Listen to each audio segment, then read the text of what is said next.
2020, the United States government struck a deal.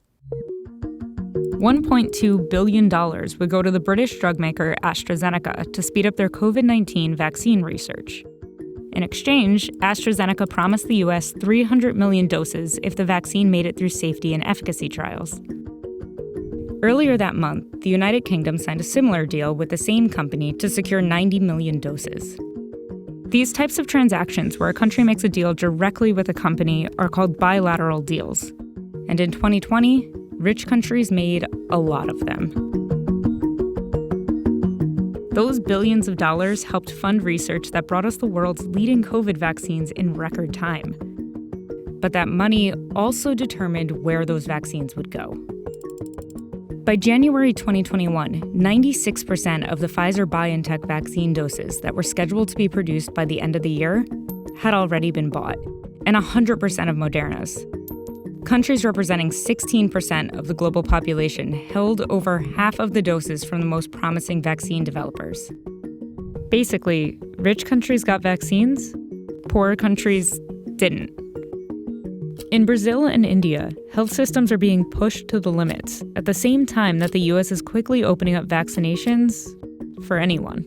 That's making the pandemic last longer. It's allowing infections to rage and new variants to arise. And at the end of the day, more people are dying than need to be.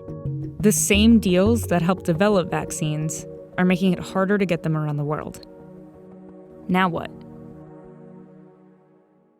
The problem starts with the vaccine market itself. Getting a vaccine from development to manufacturing to distribution is a multi-step process. By making bilateral deals with developers and suppliers early on, rich countries got in line here, at manufacturing. But there was no guarantee that any given vaccine would work or get past regulators to reach the market. If a vaccine fails shortly after funding, those billion-dollar investments are lost. So to offset that risk, countries invested in multiple options and suppliers, often securing enough doses to cover their populations several times. As of March 2021, Canada had secured over 300 million doses, enough to cover their population 5 times over.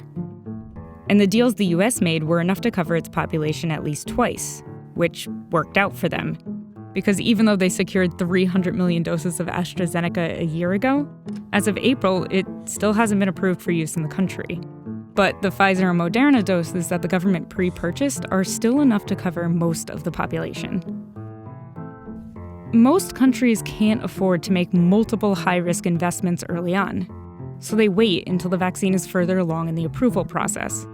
And by then, they're already at the back of a very long line. Peru, for example, made a bilateral deal with AstraZeneca, but won't see those doses until at least September. Those that purchased first or made the biggest orders or invested into the research and development are standing at the front of the line, which is why the U.S. has gotten 240 million doses of vaccine so far, at least, and most of the poor countries in the world don't have 240 million doses combined. So, is there a way to get a lot of money here without creating a priority line over here? Maybe. One program underway is designed to work as a sort of middleman between countries and the drug companies making vaccines. It's called COVAX. It's an initiative formed by 3 global health groups, including the World Health Organization. And its main objective is to provide vaccines to 92 middle and low-income countries that were shut out from making their own deals. COVAX is kind of like the Paris Climate Agreement of the vaccine world. So it's this multilateral effort with almost 200 countries that have joined. And the idea is that, everyone has access to COVID-19 vaccines, regardless of the country's GDP. It does this using a 2-part system. The first part allows high-income countries to buy into and access multiple vaccines at once. So instead of one country giving $2 billion directly to AstraZeneca, they'd give the money to COVAX, which would use it to fund several different vaccines. This way, if 1 or 2 of them failed early on, it wouldn't be a total loss. The other vaccines in the portfolio would make up for it. It's a multilateral system that's much lower risk for those countries than a bilateral one. The idea is that COVAX could use that larger purchasing power to negotiate deals with manufacturers and developers on a global scale. which would drive the costs down and fund vaccine development. The second part buys vaccines for lower-income countries. It's funded by donations from wealthier governments and charities. The U.S. alone has pledged $4 billion to this fund. As vaccines become available, COVAX hands them out to every country at once. So rich countries and poor countries all get a fair share. At least, that's the idea. The biggest problem with COVAX is these bilateral deals we talked about. For COVAX to work as intended, it needs most countries to be using its multilateral system. But COVAX was formed a month into the pandemic, when many countries had already invested in bilateral deals. So the incentive for rich countries to join COVAX was low. But without them, COVAX might be underfunded. So it let them have it both ways. Rich countries could join COVAX and keep their bilateral deals that would get them more vaccines faster. And those basically undermined COVAX because they put themselves at the front of the line ahead of the access that countries will get through this collective agreement. The US, for example, has donated the most money to COVAX, but is also still at the front of the manufacturing lines waiting for its own doses. The US and UK have both promised to donate some surplus doses to COVAX, but neither country has said when.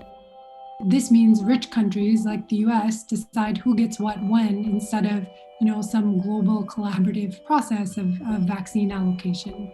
Experts are skeptical COVAX will meet its original goal of delivering 2 billion vaccine doses by the end of 2021.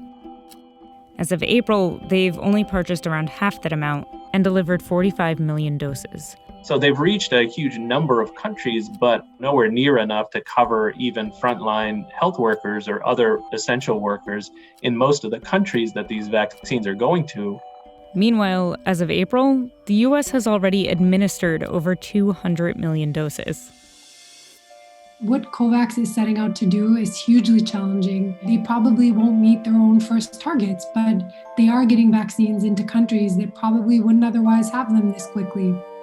Vaccine inequality is bigger than just bilateral deals. It's in every step of the process, from limited manufacturing to cold chain distribution.